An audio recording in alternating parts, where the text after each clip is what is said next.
Yes, thank you. Thanks the organizers also for staging this sessions today. So Clayton and Enrique has prepared the ground for my talk to some extent. And well, this is already the second transparency. So you see, I would like to start with two quotes about Max Born. The talk is on Max Born's grand plan on the impact of experiment on Max Born's research agendas both in Frankfurt and Göttingen. The first quote is by his wife. Max is very hard-working. His experiments finally work, and he sits in the institute until 8 p.m. and performs measurements. And the second quote is from a letter to Felix Klein, where Born writes, there are a number of doctoral students here engaged in experimental work, which I had suggested and whom I have to supervise. Strangely enough, I don't have any theoretical doctoral student. My talk will have two parts. One is about Born and Frankfurt, not very well known, the episode, I guess. The second part is about what is Born's grand plan basically for Göttingen. And the third part is about the collaboration between Born and Frank at Göttingen and what I have called the multiple avenues towards quantum mechanics. So I'm sorry this is the last talk of today, but I still will read a paper. After World War I, Max Born switched positions with Max von Laue in Frankfurt, a move that secured both a full professorship. In this process, Laue provided an assessment of Born, an elucidating account of Born's strength and interest in three different areas. First, Born had demonstrated his authority in the field of general relativity. Secondly, his publications on quantum theory had proved his ability to identify modern scientific problems and the means for their solutions on his own, as a case of the superior theory of specific heats of solids that he has established together with von Karman showed, and it proves the very good physical eye of Born that he had founded his considerations on the arrangement of atoms in space lattices at a time when the space lattice theory of crystals had not yet been demonstrated by experiments. And thirdly, and most importantly, Born would do research in a field Laue called electron theory, by which he was referring to Born's recent work on optical activity and liquid crystals. Laue stressed, I quote, that already a number of younger researchers had joined his research and Born himself was planning experimental investigations of these matters. Born's intentions to turn to experiment had thus become known. When Born completed negotiations with Frankfurt, he had not only become a full professor, he had also achieved everything he wanted, 3,000 marks budget for my institute, an assistant and a mechanic, as he wrote Landé. At the same time, he stated, I quote, I necessarily need an assistant who is not only able to do experiments with prepared equipment, but also can create a new apparatus. Therefore, I won't be able to give this position to you, namely Landé.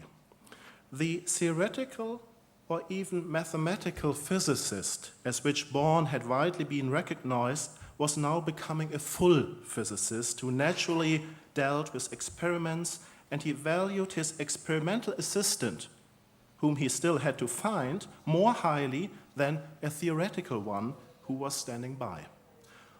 Otto Stern would become one of the new partners in this field for whom Laue had already arranged a lectureship at Frankfurt. Another was Walter Gerlach, the assistant of Richard Wachsmuth, director of the Physics Institute in Frankfurt. Gerlach, however, quickly felt more attracted by Born's physics. With Stern, who had a similar background like Born and who had also worked with Einstein, Born quickly became close friends. The impression that Born had brought quantum physics to Frankfurt can quickly be confirmed by his teaching activities. Both Born and Stern introduced a modern curriculum right from the start with courses on quantum theory, molecular theory, a joint seminar on quantum theory and lectures on relativity and atomistics for a broader audience. It was no easy task for Born to find an experimental assistant with the abilities mentioned. Eventually, the position was filled by Elisabeth Bormann, who had just completed her doctoral examination with Stefan Meyer at Vienna. She belonged to a new generation of female physicists who were given the opportunity to enter a scientific field mainly due to the war. Having attended practical classes with Exner and Meyer and a thesis on the experimental methodology of decay fluctuations, she had a thorough background in experimental physics.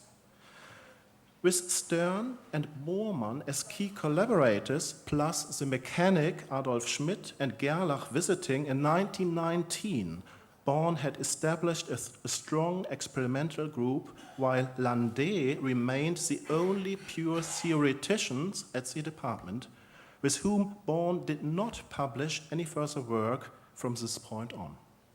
During the Frankfurt years, Born, however, co-authored 4 papers with Bormann, 2 with Gerlach and 1 with Stern, on 3 areas. First, the investigation of the real lattice structure of simple substances, in particular zinc blende.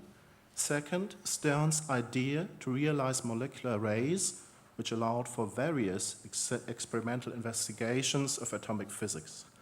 Like Born, Stern too had spent most of his time in theory, but now he was fully committed to examining fundamental theoretical concepts through experiments.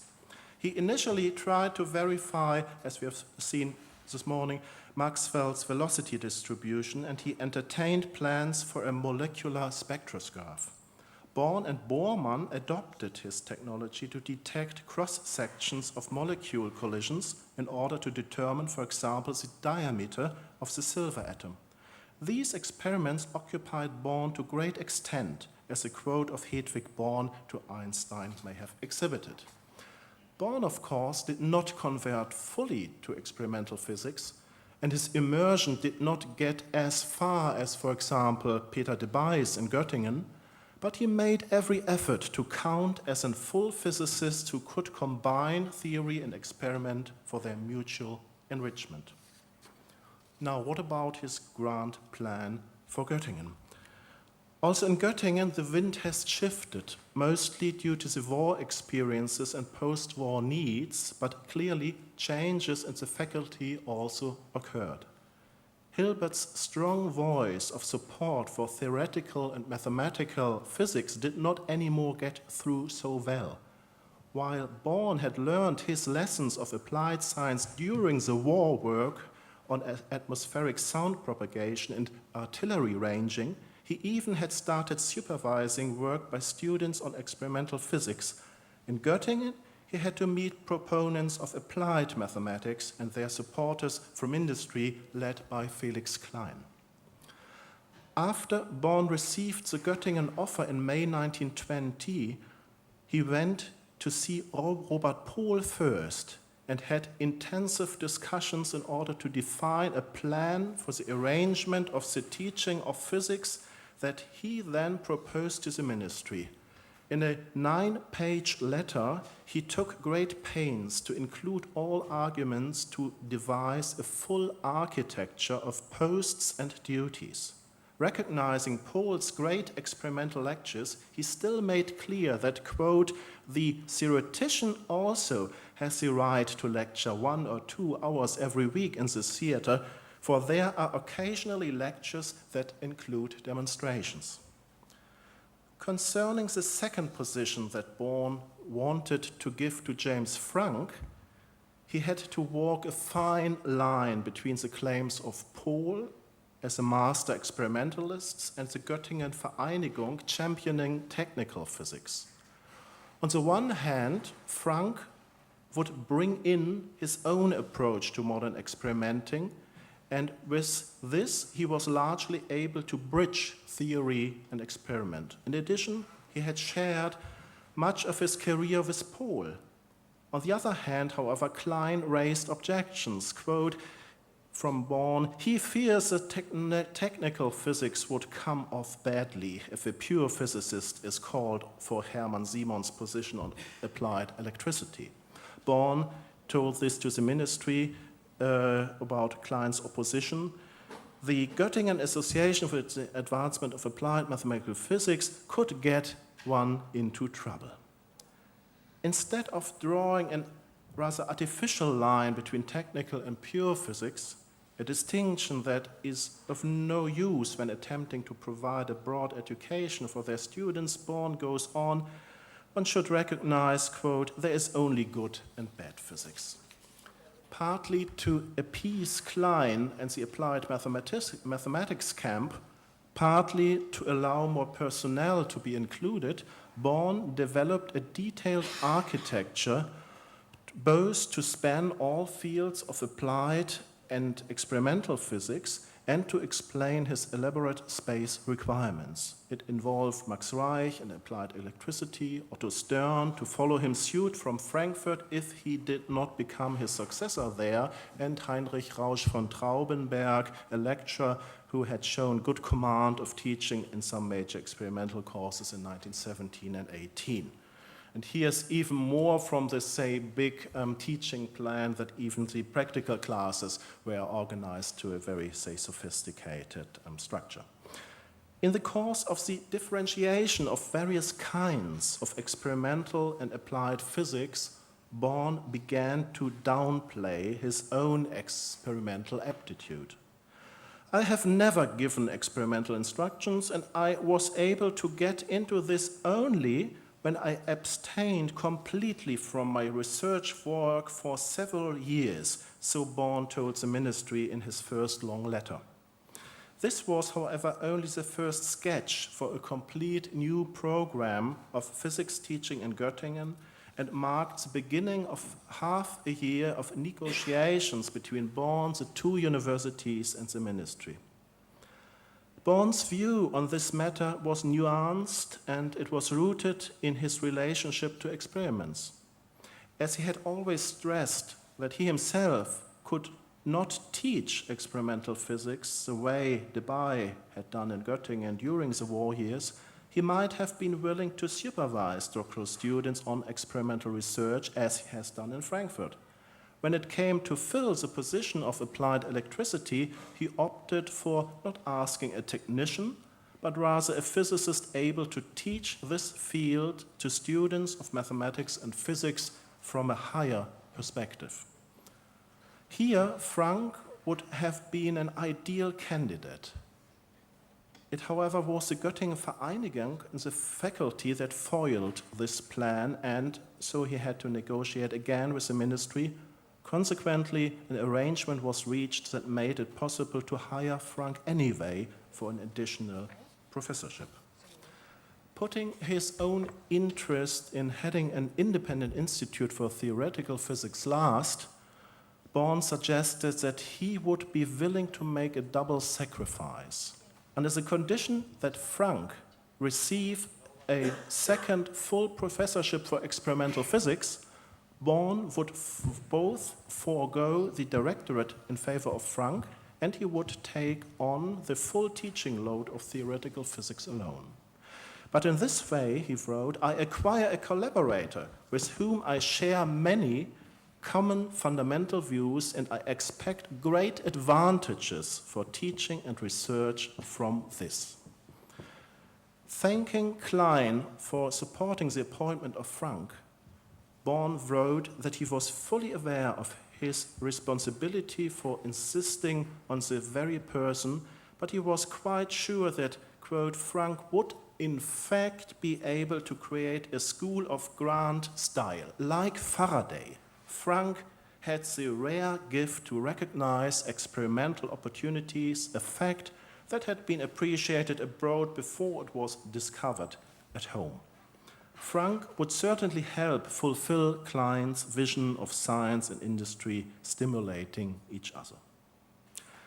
In October and November 1920, agreements with the ministry redefined Göttingen physics into two experimental departments for Pohl and Frank, with 2 assistants each, and a mathematical department for Born with 1 special assistant only. Nevertheless, Born secured 20,000 marks for apparatus, a considerable amount, thus highlighting his continuing interest in experimental research. This appears less surprising given the fact that at the time Born was in the middle of his own experimental work in Frankfurt, and the Stern-Gerlach experiment was at a crucial stage. Born and his Frankfurt collaborators had just presented their experimental work prominently at the Naturforschertagung, which took place in Bad Nauheim in September 1920, historically remembered mostly for the dispute between Leonard and Einstein on relativity. Later that year, Born wrote Klein about his preparations to move to Göttingen for the spring semester, quote, "I'm very busy as it means a lot to me to finish an experimental project before my departure." And here is again from the Naturforscherversammlung that you can see there.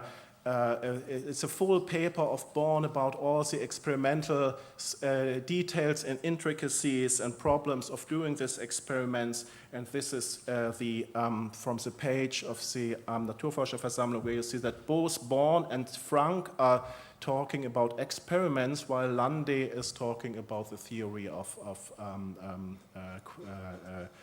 atoms, of his quarter atoms. Now to Born and Frank in Göttingen. Born's move to Göttingen and his plan for a share of teaching labor, however, did not mean an end to an experimental research he had initiated in Frankfurt. On the contrary, a remarkable continuity can be found. When he wrote Gerlach in May 1921 that he really liked Göttingen and that his and Frank's assistants were busy assembling my apparatus quickly, with only liquid air missing. At the same time, he was arranging for the work of his old collaborators to proceed.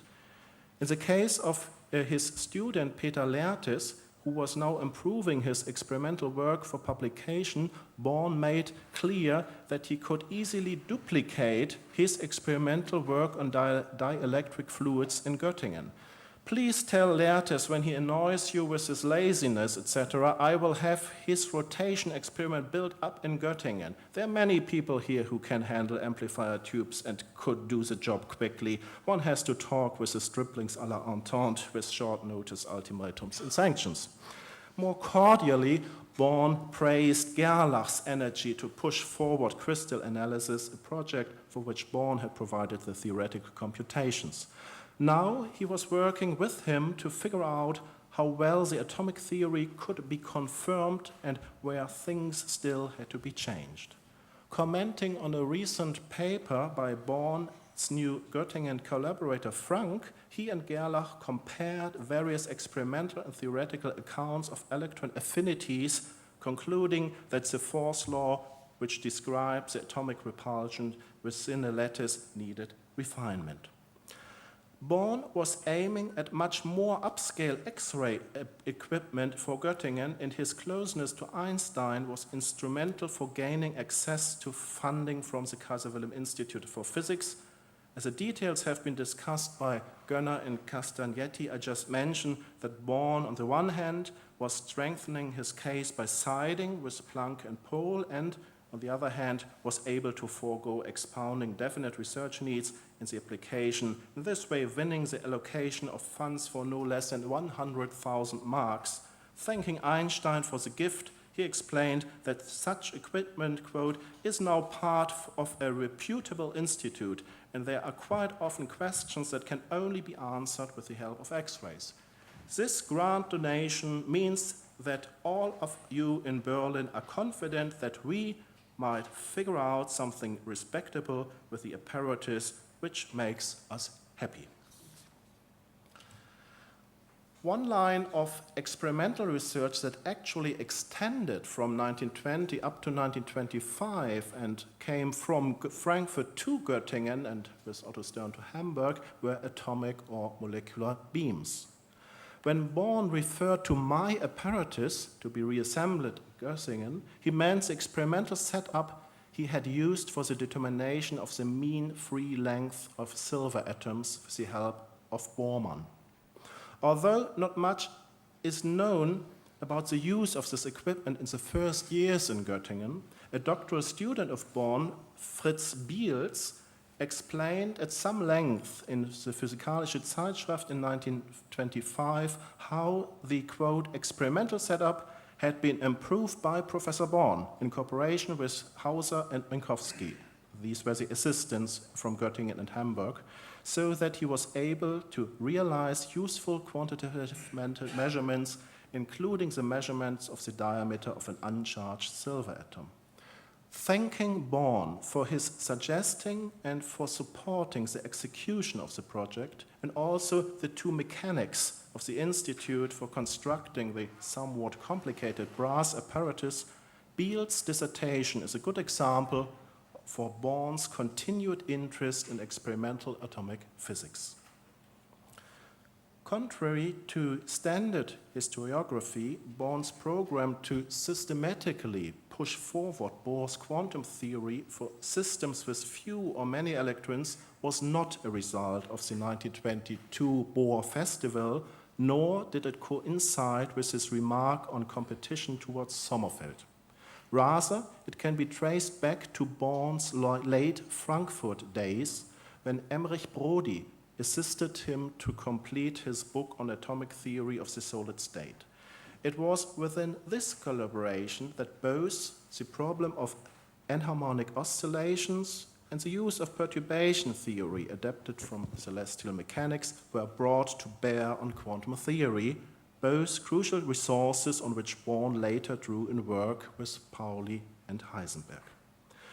Pauli's highly ingenious, though eventually unsatisfactory treatment of the simplest atom with two electrons, the hydrogen molecule ion, complemented efforts by Born and Hilbert. Both supervised Lothar Nordheim's dissertation on degenerate systems in quantum theory, and the very same problem of the hydrogen molecule ion who treated this problem in a different fashion. This line of research, Brody, Pauli, and after his departure also Heisenberg, led to some preparatory efforts and results which Born understood as the attempt to push the mechanical picture, the quantization, and the approximation methods to the very limit in order to recognize those elements of the classical theory that ultimately fail to provide appropriate models consistent with the experimental properties of real systems. Another experimental input which played a huge role in the discussion in Göttingen in the early 1920s was the Ramsauer effect. Originating from a rather different culture of physics, Philipp Lennert's and Heidelberg's Institute, the effect made Frank write to Bohr immediately after Ramsauer's talk at the Jena Physikertag that he was surprised, quote, "I am not able to believe, though I cannot show any mistake in the experiment. If this result is right, it seems to be, to me, fundamental." Born, in turn, told Einstein, quote, "This, however, is of interest because of this simply crazy claim by Ramsauer that in argon the free length becomes infinite with decreasing velocity.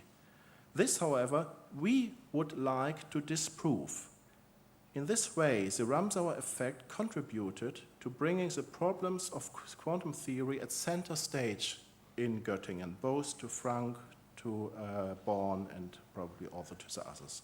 Here, this problem was tackled from both sides, experiment and theory. Frank's assistant Hertha Sponer had turned from theory to experiment on atomic collisions, and when she published results from her experiments, Friedrich Hund had just finished his dissertation with Born on a theory of the Ramsauer effect. Hund, however, was only able to present a qualitative derivation of the effect. It was at this stage, in particular, that Born started to attempt to solve the Ramsauer puzzle. With the help of Pascal Jordan, Hund's early qualitative results should be replaced by a sound and detailed treatment which hinged on a quantum theory of aperiodic processes.